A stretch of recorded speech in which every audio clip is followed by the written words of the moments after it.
बच्चों की परवरिश पार्ट 4। अपने बच्चे को सुने, उसकी बातें सुने, ये बहुत बहुत ज़रूरी है। अगर आपका भी बहुत सारे वालिदैन की तरह यही शिकवा है कि आपको समझ नहीं आती कि आपका बच्चा चाहता क्या है, तो इसका मतलब है that you don't listen to him. आप उसकी बातें नहीं गौर से सुनते हैं। And just because you don't listen, you don't understand him और हर।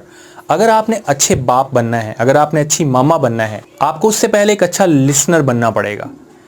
Because a good listener is a good father, a good listener is a good mother. Okay, अपने बच्चे से रोज़ाना की बुनियाद पे ये सवाल पूछें, how was the school, school कैसा था, और what did you learn new, आज क्या नया सीखा, how was the teacher, what was she wearing, how was she, और उसने क्या अपना लंच बॉक्स शेयर किया, कितना काम मिला स्कूल से, वगैरह वगैरह। और इसके जवाब में वो जो कुछ बोले उसको सुनते जाएं।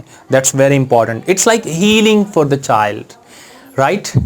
सो अच्छे माँ बाप बनने के लिए मेरे साथ जुड़ जाइए। और बाय द वे, एक बंदे ने सवाल किया कि सर आप ये सब क्यों कर रहे हैं। मैं ये सब क्यों कर रहा हूँ? Because I am going to be a father and I am reading a lot, so I thought why don't I share all this stuff with the people. That's very simple. See you next time.